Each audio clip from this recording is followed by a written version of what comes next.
My phone buzzed at exactly 7:13 a.m. on a frigid January morning. The kind of morning where your breath freezes before it even leaves your lungs. I was getting ready for work, coffee in one hand, phone in the other, when I saw my mother's name flash across the screen. I still remember the exact words. "We changed all the locks on the front door, and also the gate code. You're disowned. Don't contact us again." 5 years of silence, and this is what I get.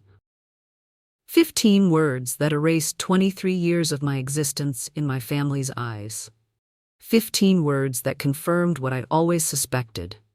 I was never really part of the Morgan family to begin with. Have you ever had that moment when you realize the people who are supposed to love you the most actually don't? That sick, hollow feeling in your stomach when you understand that blood doesn't always mean loyalty? If you have, hit that like button right now, because what I'm about to share might feel all too familiar. My name is Vivian Morgan, and I'm 30 years old now. But that morning at 25, I stood frozen in my tiny Boston apartment, coffee dripping onto the floor as my hand shook uncontrollably. I wasn't even surprised, just numb. The final confirmation of what I'd known deep down for years. I was the black sheep, the afterthought, the disappointment. In the Morgan household, there was only room for one star, and that was my older brother Grant. Golden child doesn't even begin to describe it. Grant was the sun, and the rest of us merely planets orbiting his glory, at least in my parents' eyes. Athletic, charming, and blessed with the kind of smile that made our mother melt and our father beam with pride. And then there was me. Quiet, bookish Vivian. The girl who preferred the company of her grandmother to football games and pep rallies. The girl whose achievements were footnotes compared to Grant's mediocrity. But there was one person who saw me. Really saw me. Grandma Evelyn. While my mother was busy polishing Grant's trophies and making excuses for his failures, Grandma was teaching me how to stand tall in a world that seemed determined to make me feel small. "Vivian," she'd say, her hands gently guiding mine as we kneaded bread dough in her kitchen, "you have a quiet strength that most people spend their whole lives trying to find. Don't you ever forget that."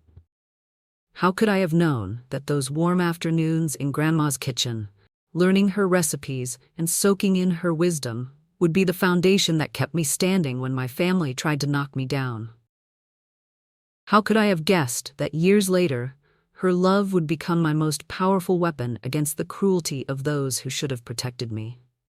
That text message, it wasn't the beginning of my story. It was simply the moment when everything I'd been trying to ignore came crashing into focus. The years of subtle dismissals, of being measured against my brother and found wanting, of loving people who couldn't or wouldn't love me back the same way. But sometimes, life has a way of balancing the scales when you least expect it. Growing up in our small Vermont town, the differences in how my parents treated Grant and me were as stark as summer and winter.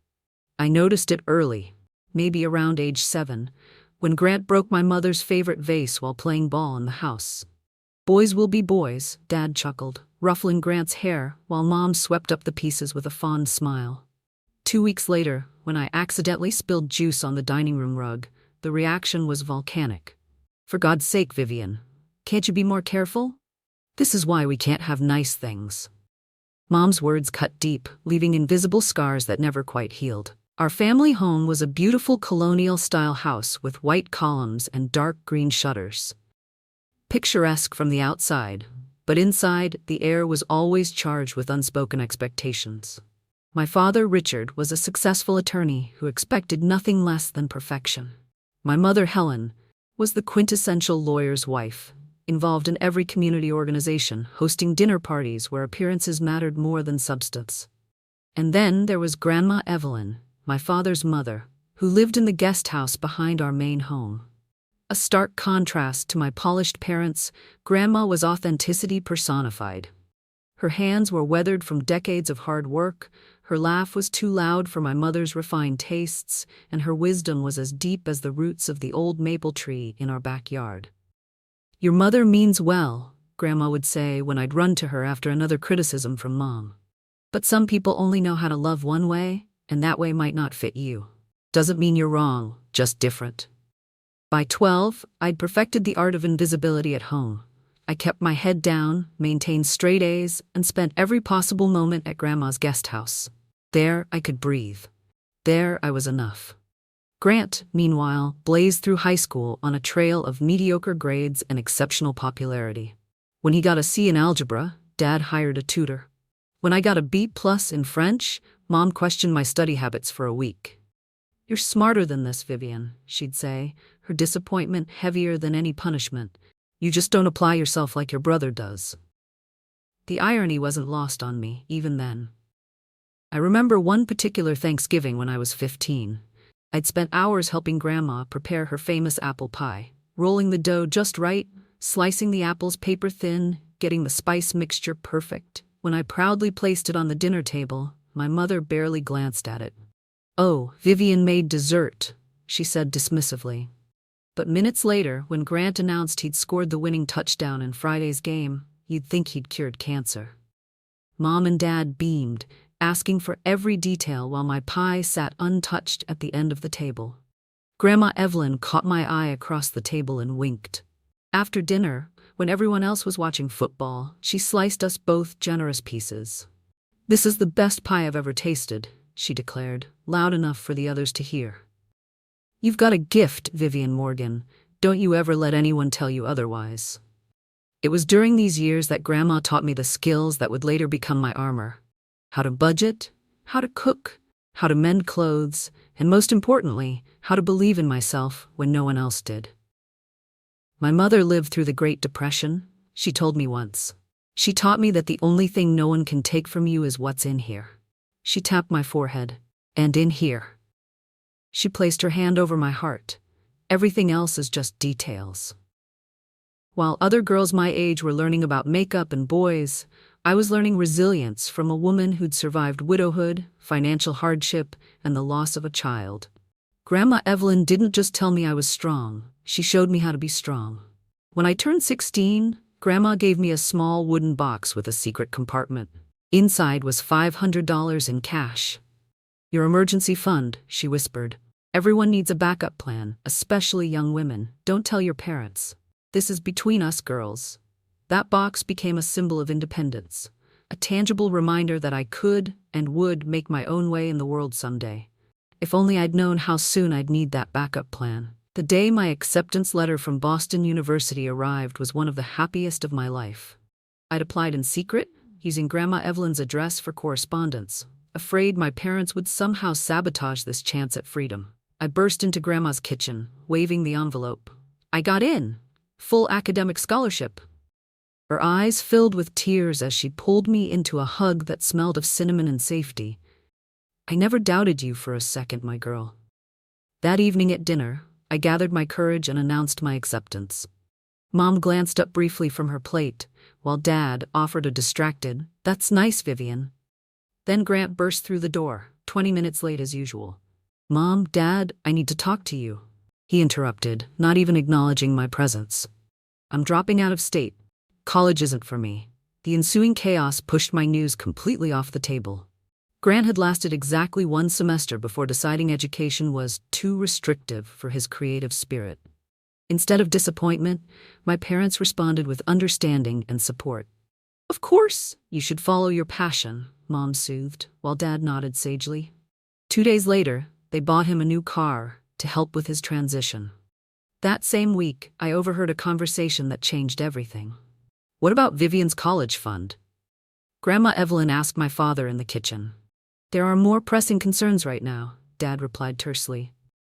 "Grant needs a lawyer. That incident with his friends wasn't entirely his fault, but the legal fees are substantial." "So you're taking her college money for Grant's legal troubles?" Grandma's voice was sharp with disbelief. "It's all family money, Mother, and family helps family." I backed away from the door, my heart pounding. The college fund my grandparents had started for me at birth, gone. Used to clean up yet another of Grant's messes. Have you ever felt that gut-wrenching betrayal from the people who should have your back? If you have, give this video a like and share your story in the comments. Sometimes knowing we're not alone is the first step to healing. The night before I left for Boston, Grandma Evelyn came to my room. She handed me an envelope containing a check that covered my first year's expenses. Don't argue, she said firmly when I tried to protest. This is my money, not theirs. I've been saving it for you since the day you were born. She hugged me tightly. Fly, Vivian, fly as far and as high as those wings will take you. Boston was terrifying and exhilarating. For the first time in my life, I wasn't Grant's little sister, or the quiet one. I was just Vivian, a blank canvas with the freedom to paint whatever life I wanted. I thrived in my computer science classes, discovered a talent for web design, and made real friends who valued me for exactly who I was. By sophomore year, I'd started a small business designing websites for local businesses, earning enough to cover most of my expenses.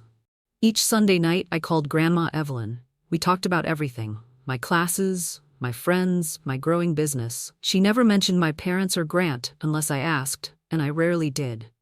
"I'm so proud of you, Vivian," she always said before hanging up. So very proud. Those words sustained me through late-night coding sessions and final exam stress. Someone was proud of me, maybe the only person whose opinion truly mattered. When I graduated with honors, Grandma Evelyn was the only family member in attendance. My parents sent a generic card with no money enclosed, unusual for college graduates in our social circle, but typical for my relationship with them. "They had a conflict," Grandma explained gently. "Grant's band has a performance today." I nodded, unsurprised but still hurt. Always second place. Always the afterthought. After the ceremony, Grandma Evelyn took my face in her weathered hands. "Listen to me, Vivian Morgan. Today is the first day of your real life, the one you build on your terms. The past is just that, past. Don't carry it forward." I hugged her fiercely, inhaling the familiar scent of her perfume, trying to memorize the feeling of being unconditionally loved.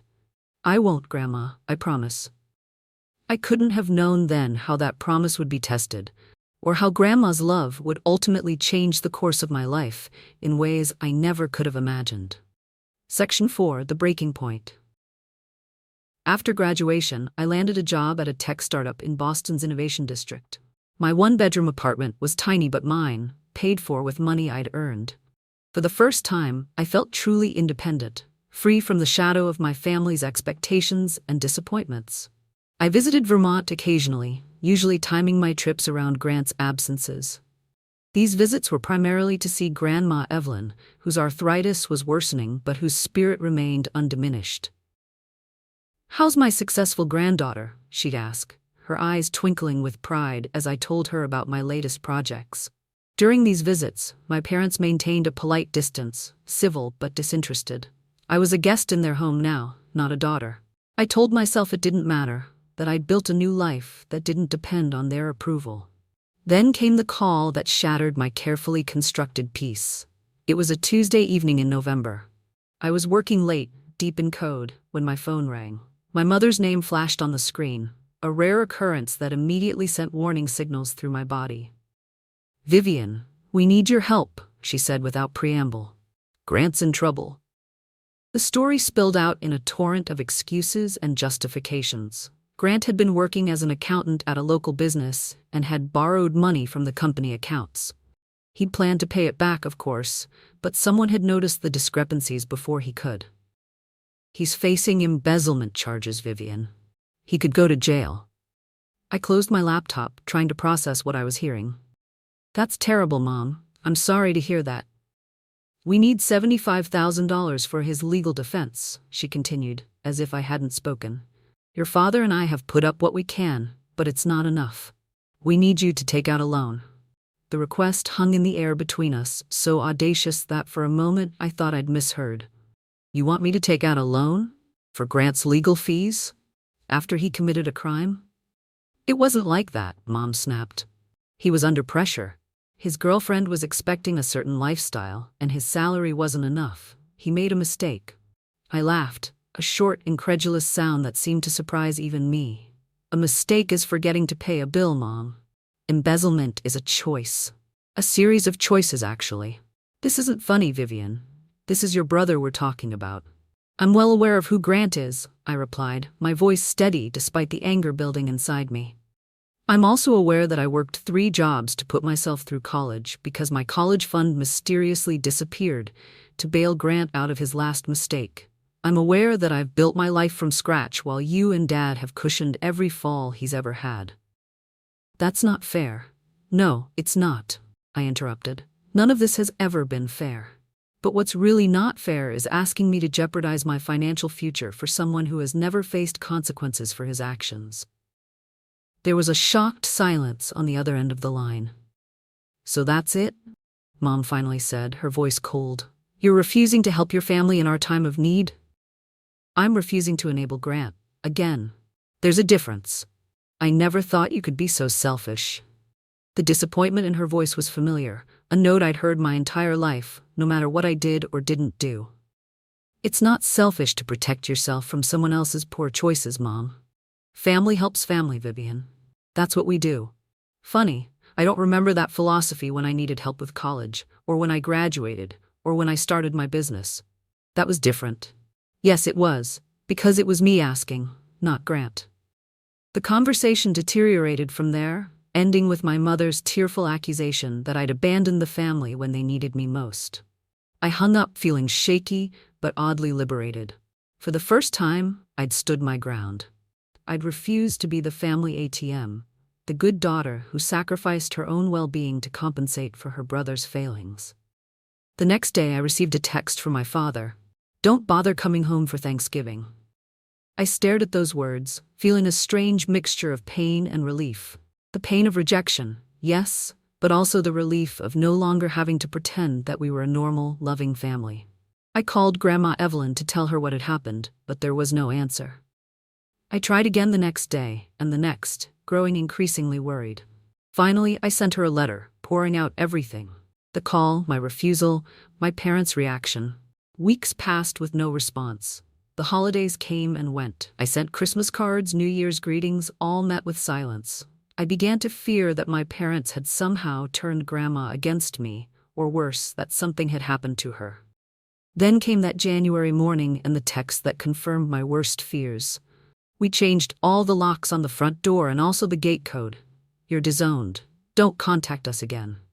15 words that severed the last fragile threads connecting me to my family. 15 words that made it official. I was truly alone now. I sank to the floor of my kitchen, coffee pooling around me, and finally allowed myself to cry.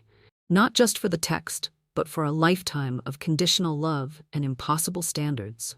For the little girl who was never enough, no matter how hard she tried. But as the tears subsided, something else rose within me. A steely determination that felt like Grandma Evelyn's spirit flowing through my veins. You're stronger than you think, Vivian, I could almost hear her say. I got up, cleaned the spilled coffee, and went to work. I wouldn't let them break me. Not now. Not ever again. The months following my disownment were a strange mixture of grief and liberation. I mourned the family I'd never truly had while embracing the freedom to build a life without their judgment or expectations. My web design side business had been growing steadily, and now I poured all my extra energy into it. I took on more clients, expanded my services, and within 6 months had enough steady work to consider leaving my day job. Taking that leap was terrifying. The voice in my head, which sounded suspiciously like my mother's, kept insisting I would fail. But another voice, warmer and wiser, reminded me of my worth. The only real failure is not trying at all, Grandma Evelyn used to say. So I tried. I gave my notice, incorporated my business, and rented a small office space in a co-working building. I named my company Evelyn Designs in honor of the woman who had always believed in me. The first year was hard. Long hours, financial uncertainty, and the constant pressure of being solely responsible for my success or failure. But there was joy in the struggle, a fierce pride in building something that was entirely mine. By the end of that first year, I had 2 employees. By the end of the second, 5. My little agency was developing a reputation for innovative designs and exceptional client service. I was making more money than I ever had at my corporate job, doing work I loved with people I respected. Success was the best revenge, people said. But the truth was, I wasn't building my business to spite my family. I was building it for me, and for the grandmother who had invested in me when no one else would. Grandma Evelyn remained a painful absence in my life. I continued to send letters to her address, though I had no way of knowing if she received them. Sometimes I drove by the family home when I knew my parents would be away, hoping to catch a glimpse of her in the garden or through a window of the guest house. But the property was gated, and without the code, I couldn't get close enough. I tried calling the house phone, but it had been disconnected. I even considered sending a courier with a package for her, but feared my parents would intercept it. In my darkest moments, I worried that she had passed away without my knowledge, that I would never get to say goodbye, never get to thank her for being my lifeline in a family that had often felt like drowning. It helped to talk about her in therapy. Yes, I'd started seeing someone to process the complex grief of being rejected by my own family.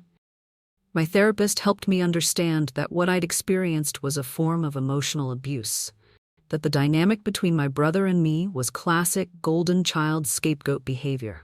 You didn't cause this, she would remind me, and you couldn't have prevented it. The only thing you can control is how you respond to it now.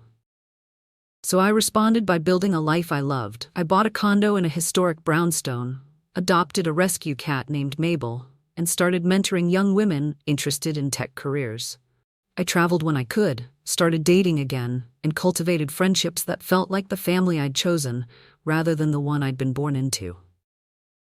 Still, there were moments, birthdays, holidays, milestones, when the absence of family hit hardest. When a client asked about my background or a friend talked about going home for Christmas, I'd feel that familiar ache, the phantom pain of an amputated relationship. Have you ever had to rebuild your life from scratch? To create your own definition of family when the one you were born into failed you? Drop a comment below if you've been through something similar. Sometimes the family we choose is stronger than the family we're given. 3 years passed this way, building, growing, healing, but always with that undercurrent of loss. I'd mostly stopped expecting to hear from my family. The pain had dulled to a manageable ache, a scar rather than an open wound. And then, on an ordinary Tuesday afternoon, my assistant buzzed my office. "Vivian, there's a call for you on line 1. A lawyer from Vermont." My heart stopped, then raced. Vermont, where nothing good had come from in years. "This is Vivian Morgan," I said, trying to keep my voice steady. "Ms. Morgan, my name is James Harrington. I'm an attorney in Burlington, Vermont. I'm calling regarding your grandmother, Evelyn Morgan." The world seemed to tilt sideways. Is she okay?" There was a pause, and I knew before he spoke. "I'm very sorry to inform you that your grandmother passed away peacefully in her sleep 3 days ago." I gripped the edge of my desk, trying to anchor myself as grief washed over me in waves. Too late. I was too late. I'd never see her again. Never tell her how much she meant to me, how her faith in me had saved my life in ways she couldn't possibly know. "Ms. Morgan?" The lawyer's voice pulled me back to the present. "Are you still there?" "Yes," I managed. "I'm here." "There's something else." Mrs. Morgan left explicit instructions in her will that you are to attend the reading. I wiped away tears, confusion mixing with grief. "My parents are aware of the stipulation, yes. The reading is scheduled for this Saturday at the Morgan family home. Your grandmother was very clear about your inclusion." After hanging up, I sat motionless, staring at nothing. Grandma was gone. And now I had to face the family that had disowned me, to honor the woman who had never given up on me. Whatever came next, I would face it with the strength she had helped me find, the strength that had been inside me all along. The drive from Boston to Vermont was a journey through memories. Each familiar landmark brought back flashes of my childhood, some sweet, many painful. As I crossed the state line, my stomach knotted with anxiety. 3 years since I'd seen my family. 3 years of silence, broken only by the finality of death. I checked into a small inn on the outskirts of town, unwilling to ask friends for accommodation and risk dragging them into the Morgan family drama. In my room, I laid out the black dress I'd brought for the occasion. Simple, elegant, professional. Armor for the battle ahead. Saturday dawned, bright and clear. The kind of crisp autumn day that Vermont does better than anywhere else.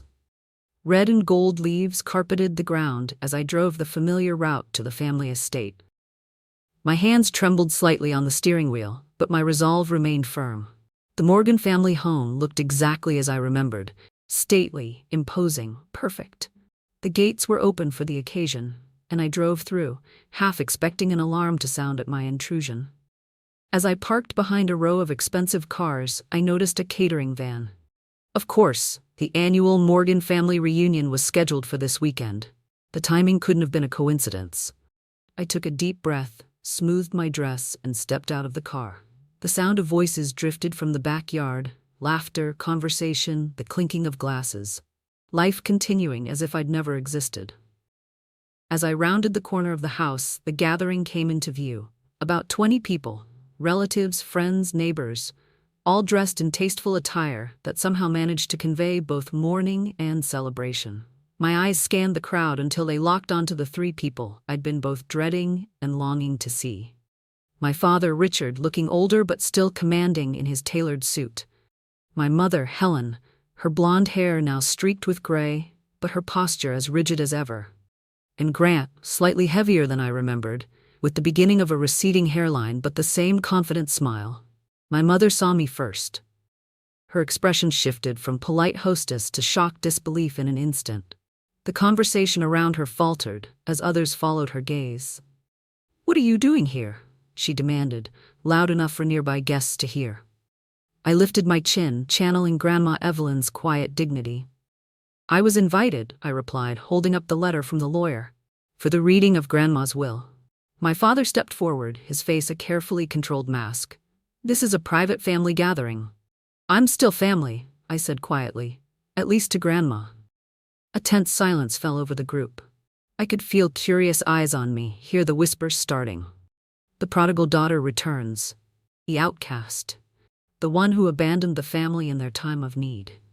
Grant smirked, leaning toward a woman I didn't recognize, his new girlfriend, perhaps, and whispering something that made her smile sympathetically in my direction.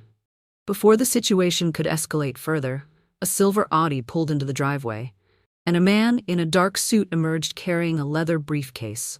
James Harrington, the lawyer. "Ah, I see everyone's here," he said, either oblivious to or deliberately ignoring the tension. "Shall we proceed with the reading?" Mrs. Morgan was very specific about the timing. We moved into the formal living room, a space that had always been more for show than comfort. Family portraits lined the walls, a visual history that stopped including me after high school. I sat alone on a small chair near the door while the rest of the family clustered together on the sofas and love seats. Mr. Harrington opened his briefcase and removed a thick document bound in blue covers. "Before I begin," he said, "I want to express my personal condolences.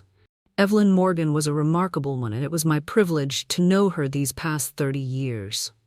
He adjusted his glasses and began to read the standard legal preamble. I half listened. My thoughts drifting to Grandma, her hands showing me how to roll pie crust, her voice reading me stories, her unwavering belief in my potential. I tuned back in as Mr. Harrington began detailing the specific bequests. Grandma's jewelry collection to my cousin Nora, her antique china to my aunt, her collection of first-edition books to the local library. Small, meaningful gifts to various friends and relatives. Throughout the reading, I noticed my mother becoming increasingly tense, her fingers drumming against her knee. My father maintained his lawyer's poker face, but a muscle twitched in his jaw. Grant looked bored, checking his watch periodically. They were waiting for the big items, the house, the investments, the bulk of the estate, the real reason everyone was here. After detailing the smaller bequests, Mr. Harrington paused, took a sip of water, and turned to a new page. Now, regarding the Morgan family property, including the main house, guest house, surrounding land, and all investments and accounts held in Evelyn Morgan's name. The room went completely still. My mother leaned forward slightly, a triumphant smile already forming on her lips. "These assets, in their entirety, are bequeathed to my granddaughter, Vivian Morgan." The words hung in the air for a moment before their meaning registered. My mother's face froze in an expression of disbelief. My father's carefully controlled mask slipped, revealing raw shock. Grant's mouth actually fell open. Mr. Harrington continued reading, his voice steady against the growing murmurs in the room. "The total value of these assets is approximately $1.2 million, including the property valued at $800,000 and liquid assets totaling $400,000. I sat perfectly still, certain I had misheard. This couldn't be happening. Grandma had left me everything, the family home, over $1 million. This is ridiculous. My mother finally sputtered, her face flushed with anger. There must be some mistake. There is no mistake, Mrs. Morgan, the lawyer replied calmly. Evelyn was of sound mind when she made these arrangements. In fact, he reached into his briefcase again. She recorded a video message to be played at this exact moment.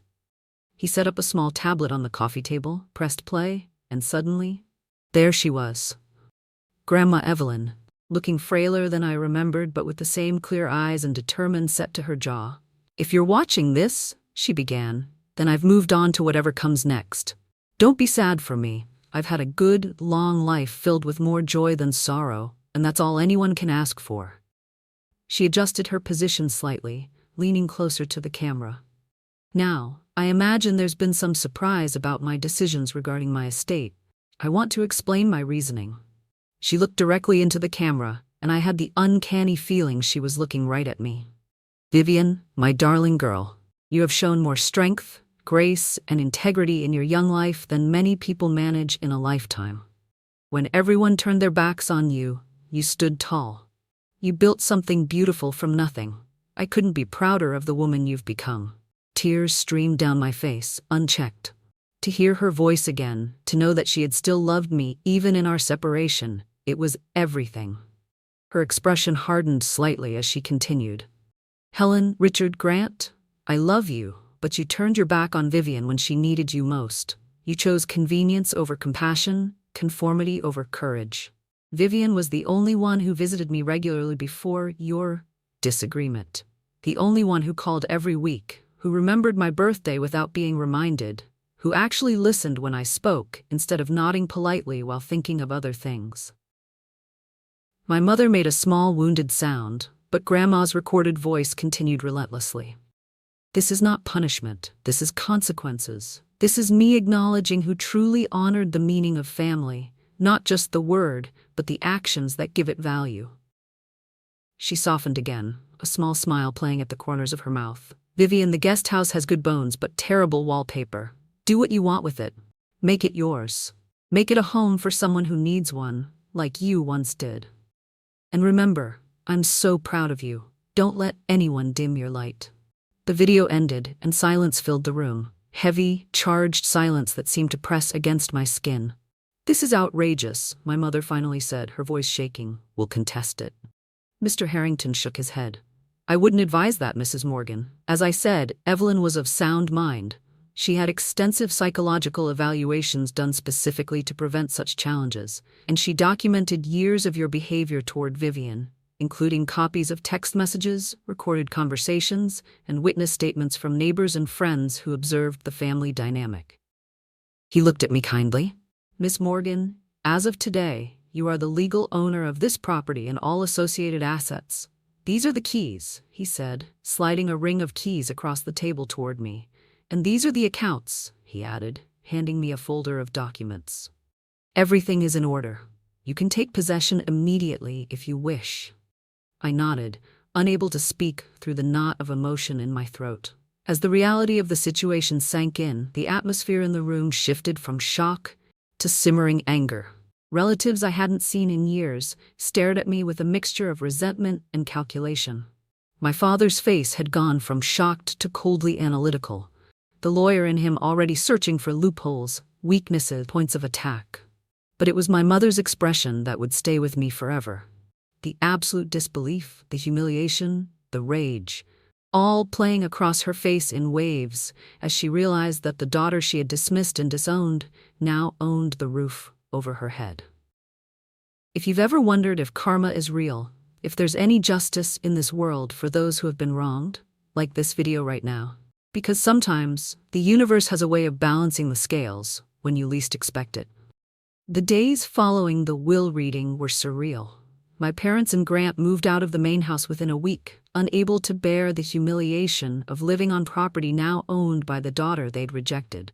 They rented a house across town, smaller, less prestigious, a visible step down in status that must have stung my status-conscious mother deeply. I moved into Grandma's guest house rather than the main house. It felt right somehow. closer to her spirit, less tainted by difficult memories. And true to Grandma's video message, the wallpaper was indeed terrible.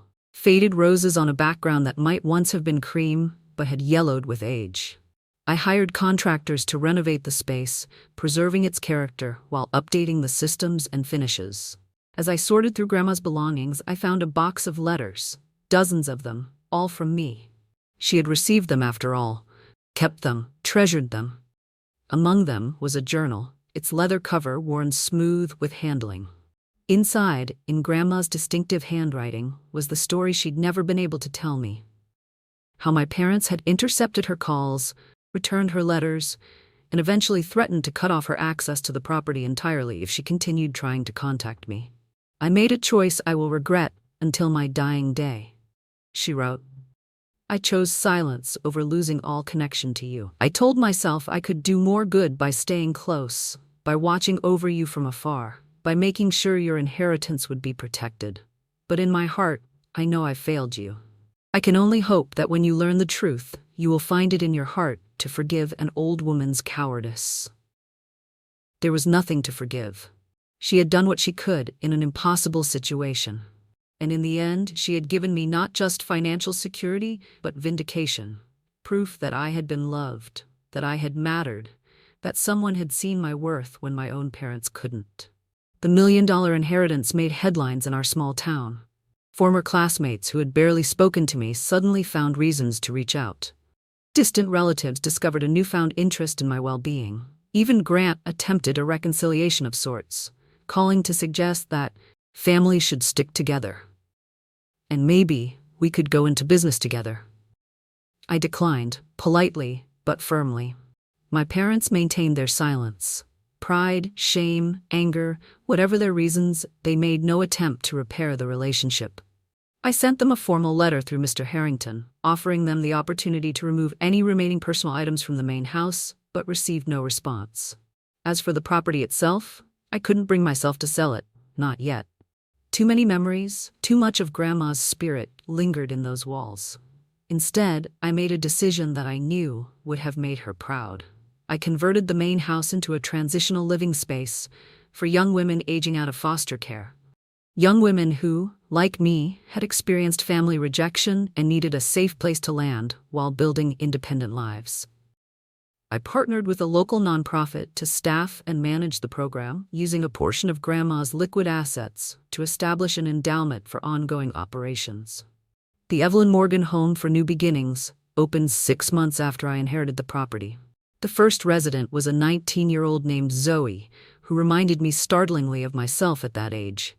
Quiet, determined, carrying invisible wounds but refusing to be defined by them. "This is really all ours?" she asked as I showed her around the bedroom that had once been mine, now freshly painted in soothing blue with new furniture and linens. "It's yours for as long as you need it," I told her. "This is a place to catch your breath, figure out your next steps, and know that someone believes in you." Her eyes filled with tears, and I understood exactly what she was feeling. The overwhelming relief of finding safe harbor after a lifetime of stormy seas. I continued to run my design agency in Boston, commuting to Vermont on weekends to check on the home and spend time with the residents. I started a mentorship program, connecting the young women with professionals in fields that interested them. Several of my employees volunteered their time, teaching classes on web design, digital marketing, and business basics. Grant eventually moved to California, still searching for the easy success that had always eluded him, despite our parents' constant support. My parents downsized again, their social standing in the community diminished by both financial constraints and the whispered stories about how they had treated their only daughter. Did I take satisfaction in their diminishment? I'd be lying if I said there wasn't a part of me that felt vindicated. But mostly, I felt sad. Sad for the relationships that could have been, for the love that had always been conditional, for the family I had longed for but never truly had. 5 years have passed since that day in the Morgan family living room. The Vivian Morgan home has helped 27 young women transition to independent living. 16 have completed college degrees. 22 are employed in stable careers.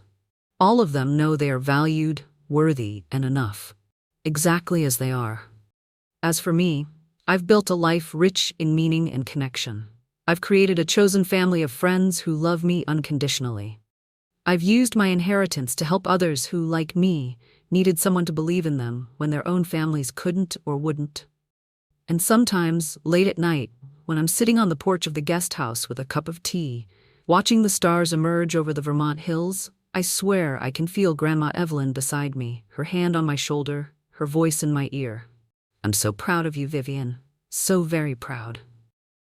The irony isn't lost on me. In trying to hurt me, to punish me for standing up for myself, my family gave me the greatest gift of all, the freedom to discover my own strength, to build a life on my terms, and ultimately, to create the kind of family I'd always wanted, one based on acceptance rather than expectation, support rather than criticism, love that doesn't come with conditions attached. Sometimes the family we're born into isn't the family we're meant to have. Sometimes we have to build our own. And sometimes, against all odds, we find that we're stronger, more resilient, and more capable of love than we ever imagined possible. That's the real inheritance Grandma Evelyn left me. Not the money or the property, but the knowledge that I was always enough, exactly as I was. And that knowledge is worth more than all the Morgan family fortune combined. If this story resonated with you, please like, subscribe, and share it with someone who might need to hear that they too are enough. Exactly as they are. Thank you for listening to my story.